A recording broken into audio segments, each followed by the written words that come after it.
Bonjour tout le monde, aujourd'hui c'est la quatrième vidéo que je fais sur mon compte rendu de ma vie au pair en tant qu'au pair aux États-Unis. Donc je dois dire que je devais faire une vidéo le mois dernier, mais j'ai complètement zappé et j'avais plein de trucs à faire aussi de mon côté et puis finalement, il ne s'est pas passé grand-chose. Donc ce que je vais faire, c'est que je vais vous raconter ce qui s'est passé le quatrième mois et je vais vous raconter ce qui s'est passé en fait le mois dernier. Donc voilà, donc on commence. Alors pour vous expliquer, au niveau du quatrième mois, comme je vous ai dit, c'est pratiquement rien passé. J'ai eu beaucoup de choses à faire de mon côté en tant qu'au pair. Je me suis beaucoup occupé des enfants, j'ai pas voyagé du tout. J'ai surtout réservé mes voyages pour Boston et Washington parce que sachant que j'avais changé de famille dès le début de mon aventure, j'ai perdu beaucoup de temps sur mes voyages et donc là j'essaye de me rattraper sur mes voyages, sur ceux que je veux faire. Et donc voilà, et puis j'ai réservé deux, donc j'ai dû réserver mes bus, j'ai dû réserver mes Airbnb, donc mes hôtels. Donc ça m'a pris beaucoup de temps, j'ai eu beaucoup de fatigue aussi en même temps parce que ça paraît pas, mais ça prend énormément de temps et c'est énormément fatigant de chercher en fait la bonne occasion, le bon logement pour le bon prix.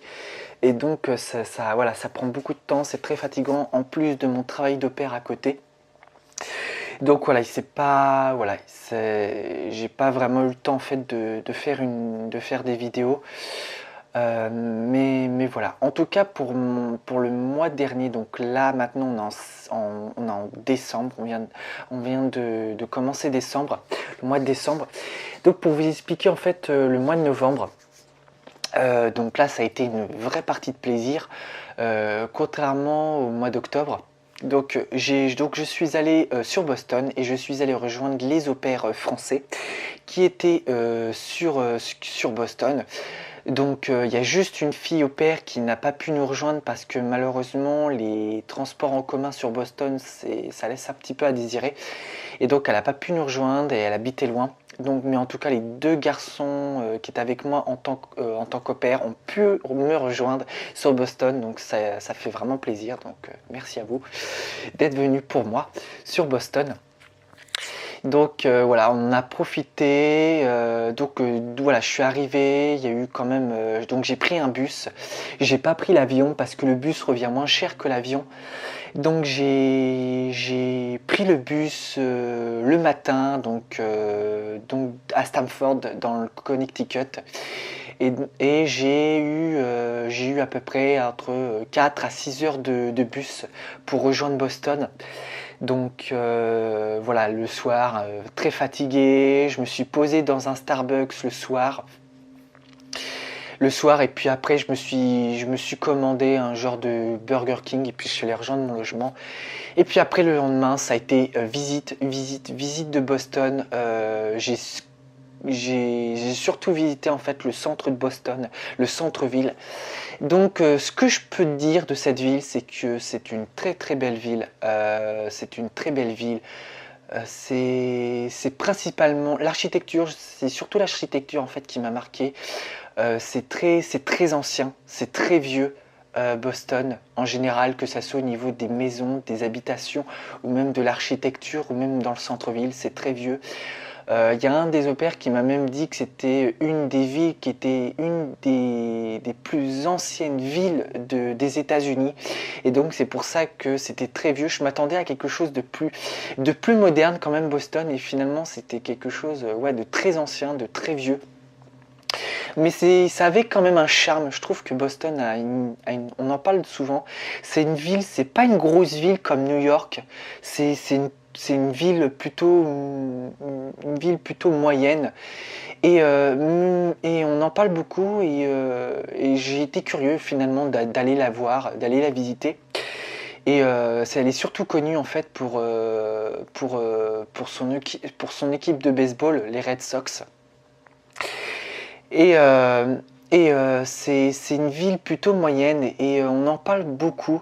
Et je trouvais que c'était une ville plutôt charmante, vraiment très belle par rapport à son architecture plutôt ancienne, son histoire. Et donc voilà, même au niveau du centre-ville, j'ai trouvé qu'il y avait énormément de magasins. Alors pour faire du shopping, franchement, il y a de quoi faire, il n'y a pas de souci là-dessus. Que ça soit pour garçons ou pour filles, par contre, je trouve qu'au niveau des prix, c'est très cher. Après, tout dépend les magasins dans lesquels on va. Mais c'était très cher. Donc voilà, c'est à voir. C'est à voir, c'est à visiter. Après Boston, moi j'ai trouvé que c'était pas une ville en fait où il y avait beaucoup de monuments historiques comme Washington où j'ai visité. C'était surtout Boston pour un endroit où on se balade en fait. Ça m'a fait penser un petit peu à cette ville en France qui est en Bourgogne, là où j'habite. Ça m'a fait penser un petit peu à Sens, ou Dijon, un petit peu. Alors bien évidemment, hein, ça n'a rien à voir, c'est fait à l'américaine ici. Mais voilà, les rues, tout ça, ça m'a fait penser à ça. Et puis c'est une ville voilà, où on se balade, on profite des magasins, on profite de la nourriture sur place. Voilà, c'est vraiment un endroit où on se balade. Et ce qui est vraiment bien, c'est que dès le premier jour, en fait, je me suis baladé dans le centre. Mais dans le centre, tu as un petit parc. T'as un tout petit parc, où t'as un pont, comment je pourrais dire, un tout petit parc. En fait, t'as deux parcs. T'as deux parcs qui sont séparés par une route. Mais voilà, donc t'as deux parcs, un petit parc et un grand parc.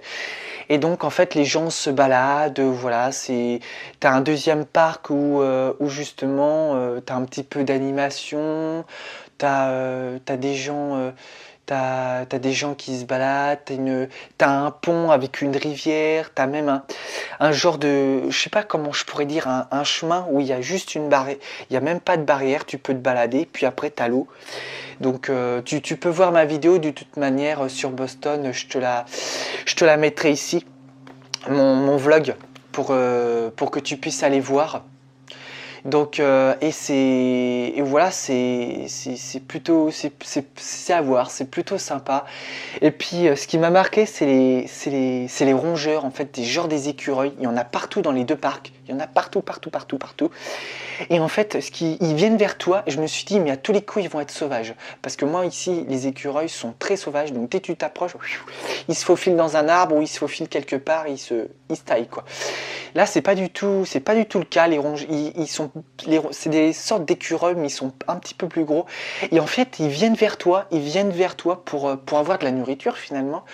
Et il y en a deux. Un qui est carrément monté sur ma GoPro et l'autre qui est carrément monté sur ma jambe pour savoir si j'allais lui donner à manger, quoi. Et puis pas du tout. Je trouve que c'est encore moins sauvage que les pigeons qu'on a en France, quoi. J'ai halluciné tellement qu'ils sont apprivoisés par l'homme. C'est incroyable. Et donc voilà, je me suis baladé en fin d'après-midi, je me suis baladé avec les au-pairs, avec un au-pair déjà. Voilà, il m'a montré un petit peu la vie, le tout pour me faire visiter. Après le lendemain, il y a le deuxième au-pair français qui est venu me rejoindre. Donc vraiment là, on a même vu le défilé. C'est un tout petit défilé, c'est pas aussi gros par exemple par rapport à la France, mais on a vu un tout petit défilé du 11 novembre où vraiment c'est fait à l'américaine avec les drapeaux américains, les militaires, les policiers de Boston, tout. Vraiment, on sentait le patriotisme américain vraiment au niveau du 11 novembre. C'était vraiment plutôt beau à voir. Donc ça aussi, je l'ai mis dans ma vidéo. Dans mon vlog, donc tu pourras tu pourras le voir aussi, ça. Donc vraiment, voilà, on s'est baladé, tout, et puis Et puis le soir, voilà, il y a un des au pairs qui devait rentrer chez lui. Et puis avec le deuxième au pair qui nous a rejoint, qui nous a rejoint l'après-midi, et ben finalement on a pris du temps pour aller visiter l'université d'Harvard à Cambridge, juste à côté à 20 minutes en train du centre-ville de Boston. Donc vraiment là ça a été exceptionnel parce que voilà, c'est quelque chose que tu fais pas tous les jours, c'est pour un étranger, pour nous Français, c'est vraiment quelque chose, c'est super bien, t'as visité Harvard et tout. Donc c'était à voir, c'était bien. Franchement, il n'y a pas à dire. Après non plus. Après voilà, j'ai envie de dire c'est une école. J'ai envie de dire c'est une école que tu visites comme si t'allais postuler pour une école. Voilà, ça reste quand même standard. Mais voilà, c'est à voir. Même si voilà, ça casse pas non plus des briques. Mais voilà, c'est à voir. C'était quand même beau. Il faisait super beau en plus ce jour-là, donc on a eu plutôt de belles photos. Elles étaient assez lumineuses, les photos, donc c'était vraiment à voir et vraiment superbe. Il y avait même la statue de John Harvard, celui qui a fondé l'université. Et il y a une fameuse on va dire légende, et on va dire aussi tradition, c'est qu'en fait tous les étudiants qui vont à l'université en fait doivent en fait faire pipi sur le pied de John Harvard, et la légende dit que si on touche le pied de John Harvard, ça porte bonheur. Donc voilà, bien évidemment je l'ai fait, mais je me suis bien évidemment lavé les mains par la suite. Et puis voilà, et puis après, durant les 2 semaines qui ont suivi, voilà, il ne s'est rien passé. Puis après, 2 semaines plus tard, donc je suis allé sur Washington DC. Alors Washington DC, voilà, comme je vous avais dit, donc c'était très, j'y suis allé pendant 5 jours. Donc le premier jour, ça a été voyage.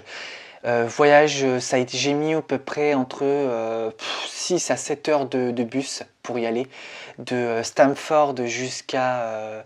donc je l'ai pris mon bus à Stamford, on a fait une sorte de break, il y a eu une petite pause, une genre d'escale on va dire, d'escale à New York. Donc j'ai attendu à peu près pendant 1 heure, j'ai eu le temps de sortir de la gare pour aller me payer à manger. Et revenir. Et puis après j'ai mangé sur place, j'ai repris mon bus sur New York, et pendant l'heure de Stamford à New York, ça me fait à peu près 1 heure.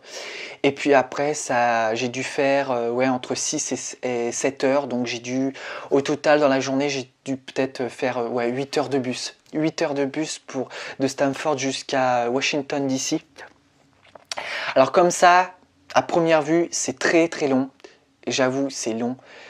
Surtout la dernière heure de New York jusqu'à Washington. On a fait une pause parce que le voyage est quand même long. Il était quand même long, donc on a fait une pause. Mais la dernière heure, elle était vraiment fatigante. On devait arriver vers 20h. Finalement, on est arrivé 1 heure plus tard. J'étais fatigué, j'avais envie de rentrer dans mon logement. Donc voilà, mais sinon, en temps normal, franchement, ça paraît très long, et puis finalement, c'est très rapide. Donc voilà, et donc le lendemain, je me suis réveillé de bonne heure, donc j'ai pris mon temps quand même, pour aller sur Washington. Et puis le premier jour, donc je suis allé voir le Capitole, la fameuse coupole. Où les présidents prêtent serment lorsqu'ils deviennent présidents des États-Unis. Donc voilà, c'était quelque chose à faire. Donc j'ai pris mon temps, je me suis baladé, donc j'ai longé tous les espaces verts qui se situent entre le Capitole et l'obélisque. Donc dès le premier jour, je n'ai même pas pu aller jusqu'à l'obélisque parce qu'il y a il y a le Capitole, l'obélisque. Il y a un peu plus loin, il y a le mémorial de la guerre, et encore plus loin, tu as le mémorial de Lincoln. Donc en fait, j'ai vu sur Google Maps, ça faisait 2 miles 3. Donc en kilomètres, ça doit faire 3 km de long. 3 km de long, sans compter la Maison Blanche qui se situe sur ta droite lorsque tu vas directement à l'obélisque. Et donc voilà, dès le premier jour, je ne suis pas allé jusqu'à l'obélisque. Je me suis arrêté avant parce qu'en fait, entre l'obélisque et le Capitole, tu as des grands espaces verts, comme tu vois dans les films en fait. Tu as des gros espaces verts. Et puis sur les côtés, en fait, tu as plein de choses à visiter. T'as des musées. Les musées, alors ce qui est très bien sur Washington DC, alors j'en ai visité que 2, hein. J'ai pas fait les autres, mais les musées sur Washington étaient gratuits, contrairement en France où ils sont payants. Il y a juste la journée du patrimoine où ils sont gratuits. Sinon, le reste de l'année, c'est payant en France. Là, franchement, ils étaient gratuits. Et c'était pas genre des petits musées à la con, quoi. C'était vraiment des musées, des bons musées, quoi, où ils parlaient sur l'histoire des États-Unis. Moi, je suis allé visiter celui où il parlait vraiment de l'histoire des États-Unis, mais vraiment surtout sur les présidents, sur la ségrégation aux États-Unis, sur Martin Luther King, sur le droit de vote, sur les guerres qui s'est passées aux États-Unis, sur toutes les guerres, sur vraiment comment a été fondée l'histoire des États-Unis. J'ai trouvé ça vachement intéressant. T'en avais un autre où c'était plutôt simple, où c'était vraiment un petit peu de l'art abstrait, vraiment un musée où c'était un musée d'expérience, on va dire, où tu posais ton doigt et puis sur grand écran tu voyais les signes de ton doigt, toi, des trucs comme ça. Vraiment, c'est un musée d'expérience. Un musée où tu voyais des trucs, c'était des expériences. Tu voyais des trucs, toi tu posais tes mains sur des barres de fer et après ça faisait des lumières en l'air en fonction de ton battement de cœur. Tu vois, c'était vraiment un musée complètement expérimental et art abstrait. T'en avais un autre où c'était aussi sur l'espace, sur tout ce qui est astronaute, voilà, le cosmos ou des choses comme ça, voilà. Mais celui-là, par contre, je ne l'ai pas fait. Donc voilà, t'avais même un parc à côté pour faire de la patinoire. Voilà, il y avait vraiment plein de choses sur les côtés que tu pouvais visiter. Il n'y avait pas juste, voilà, une grosse ligne droite pour te balader. Voilà, il y avait plein de trucs à côté. Et puis voilà, après le deuxième, donc le 2, donc par contre il y faisait extrêmement froid. J'en ai encore même les lèvres gercées encore. J'en ai encore même mal aux jambes alors que ça va faire quoi ça va faire 1 semaine et demie que je suis rentré. J'en ai encore très mal. Il faisait froid, je crois, il faisait -2 par là, -2.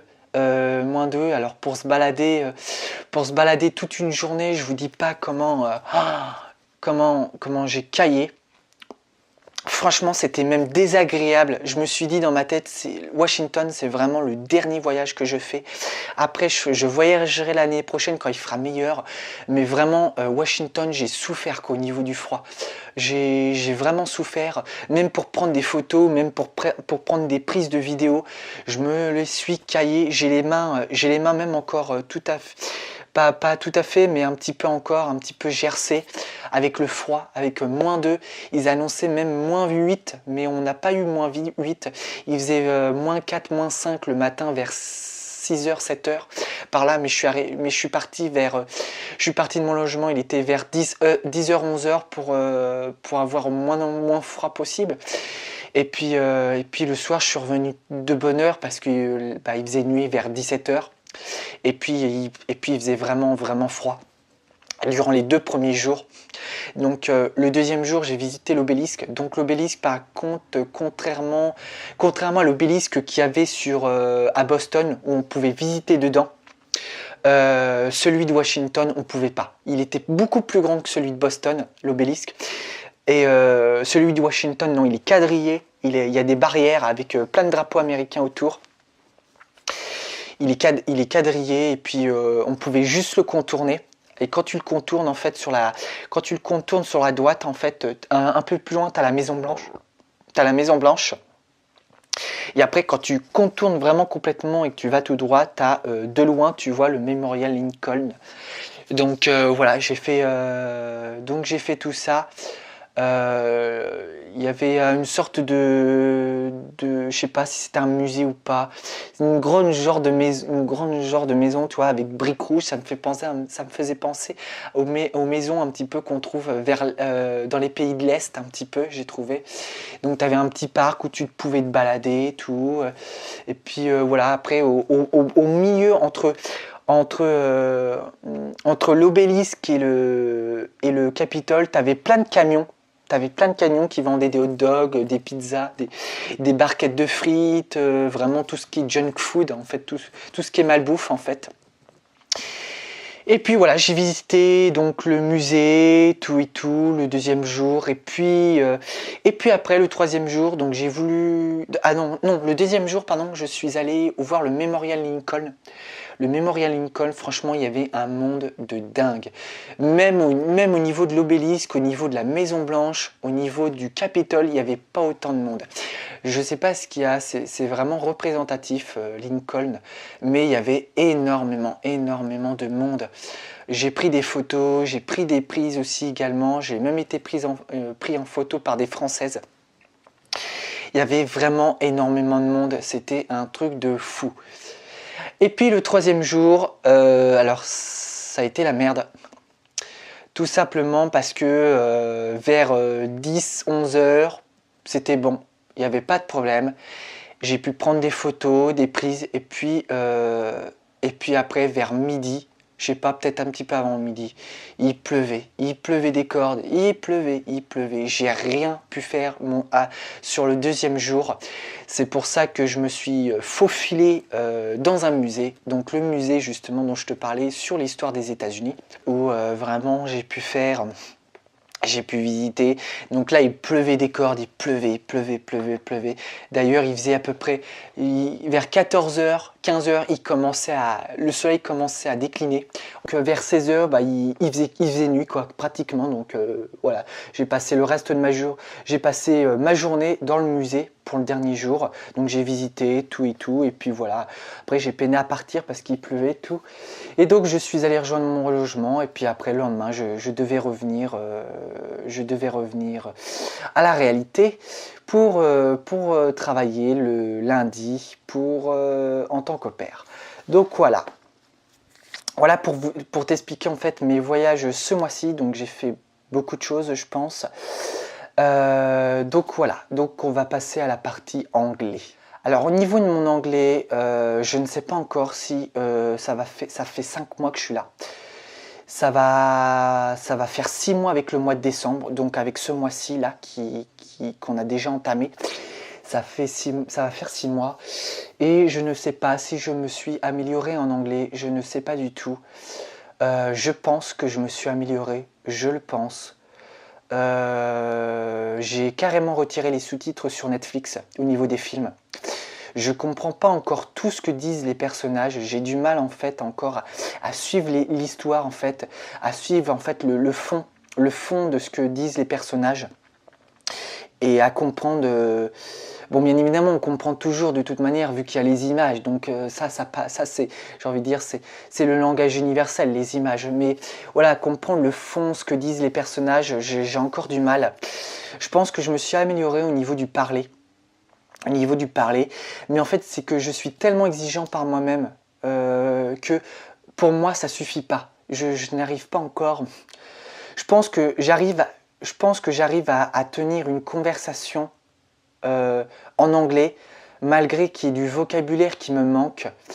Je pense tenir une conversation mais voilà, il y a encore du vocabulaire qui me manque. La conjugaison, c'est pas encore tout à fait ça. La grammaire, pareil. Donc c'est des choses, tu vois, va falloir que je prenne le temps, de vraiment m'y attaquer sérieusement. C'est pas parce que c'est pas sérieux, hein. C'est que en fait, avec ma famille, je parle pas beaucoup. Je parle pas beaucoup en anglais. Et donc en fait j'ai l'impression de prendre du retard, pour moi en tout cas, pour moi, j'ai l'impression de prendre du retard et de pas parler anglais comme je le souhaiterais. Donc voilà, mais je pense que je me suis amélioré, oui, au bout de, je pense, de 5 mois, ouais, je pense, ouais, tu t'améliores quand même. Je pense que je me suis amélioré. Mais voilà, je sais pas encore parler couramment en anglais. Voilà, mais je vais continuer par la suite. J'ai quelque chose à te dire aussi. Dans cette vidéo, il y a la semaine dernière, j'ai reçu une lettre par mail du bureau de Boston de Cultural Care, au pair, me disant si je souhaitais étendre. Donc il faut savoir, en tant qu'au pair, tu as le droit d'étendre 6, 9 ou 12 mois supplémentaires en plus de ton année que tu passes actuellement en tant qu'au pair. Donc en tant qu'au pair, c'est une année. C'est une année, mais tu peux prolonger, voilà. Tu peux prolonger plus si tu veux. Alors, je vais pas te dire dans cette vidéo si je vais étendre ou si je vais revenir en France. Pour moi, j'ai pris ma décision. Je pense avoir ma décision. Mais je ne veux pas t'en parler tout de suite dans cette vidéo là parce que ce n'est pas le sujet. Je ferai une vidéo vraiment spécialement pour ça, pour te dire si je continue mon aventure ou si je rentre en France. Mais voilà, j'ai reçu cette lettre ce matin. Et puis ce matin, je l'ai reçue la semaine dernière, pardon. Et donc voilà, parce que ils me l'ont envoyé la semaine dernière parce que voilà, j'arrive quand même à mon 6e mois là maintenant aux États-Unis. Et donc en fait, ils veulent anticiper, le bureau veut anticiper si tu veux prolonger ou pas ton aventure. Pour savoir, voilà, si tu veux voilà, ils s'y prennent à l'avance pour savoir, voilà, si tu veux prolonger, que tu t'y prennes suffisamment à l'avance, par exemple, si tu veux rester dans ta famille ou si tu veux rechercher une autre famille. Donc voilà, ils s'y prennent suffisamment à l'avance. Et puis, pour ceux qui veulent rentrer, ils rentrent, voilà, tout à fait, voilà. Mais voilà, ils s'y prennent à l'avance pour ceux qui veulent rester plus, voilà, pour qu'ils puissent avoir le temps de se retourner. Voilà, il faut savoir que si tu veux prolonger en tant qu'au pair, le bureau de Boston te demande d'avoir un avis de ta famille d'accueil, comment s'est passé jusqu'à maintenant ton aventure, de demander exactement la même chose à ta LCC et d'avoir la preuve que tu as bien fait tes 6 crédits dans une école américaine. Donc voilà, c'est les 3 conditions. Après, dès que tu as réuni toutes ces conditions, tu peux envoyer ça au bureau de Boston et c'est à ce moment-là où tu peux commencer ta recherche de famille, ou ta demande de rester, ou si tu souhaites rester dans ta famille, ta demande est acceptée à ce moment-là. Donc voilà, tu peux rester dans ta famille et puis voilà, pour une année supplémentaire. Voilà. Et pour ceux qui veulent rentrer, ils rentrent au bout du dernier jour de leur année. Voilà, tout simplement. Donc j'espère que voilà, on arrive à cette fin de vidéo. J'espère que ça t'a plu. Il y aura d'autres comptes rendus comme celui-là sur mon expérience de pair. Alors pour l'instant, je ne prévois pas de voyager parce que j'ai d'autres projets. J'ai un projet qui est super important que j'aimerais faire avant de pouvoir continuer mes voyages. Donc, et en plus, il va faire froid. Ils annoncent, là encore en décembre, il fait pas très froid. C'est surtout en janvier, février, on m'a dit qu'il faisait vraiment froid. Donc là, je ne vais plus voyager durant les prochains mois. Je ne vais plus voyager. Je pense que je voyagerai je commencerai à recommencer parce que j'ai d'autres voyages que j'aimerais faire. Et d'autres voyages que j'aimerais faire avant la fin de mon année d'au pair. Donc je vais essayer de me dépêcher pour pouvoir les faire avant la date ultime. Parce que voilà, j'arrive quand même à la moitié de mon année, donc ça va très vite. Et donc là, je vais plus voyager. Je voudrais faire quelque chose de très important pour moi, pour mon avenir, pour mon avenir professionnel et personnel aussi, que je peux faire ici aux États-Unis. Et donc, je vais y être travaillé pour ça avant de me consacrer pour mes prochains voyages. Et donc, et je vais aussi en même temps en profiter pour économiser de l'argent pour mes anciens voyages, pour mes prochains voyages durant cet hiver. Donc voilà, je vais profiter de tout ça.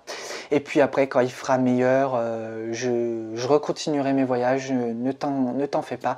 J'essaierai de faire des vidéos un petit peu plus différentes cette fois-ci durant l'hiver, vu que je ne vais pas voyager. Parce que là, j'ai fait beaucoup de vlogs au niveau de mes voyages. Mais voilà, j'ai pas beaucoup varié mes vidéos. Donc je vais essayer de varier et puis je vais faire d'autres vidéos. Et puis dès que le temps sera favorable, et ben, je recontinuerai mes vidéos, mes voyages, en tout cas mes vlogs, pour te montrer tout ça. Voilà. En tout cas, j'espère que cette vidéo t'a plu. Je pense qu'elle est très longue. Je t'ai raconté beaucoup de choses. Vu que je t'ai raconté 2 mois là, mais surtout le mois dernier était très riche.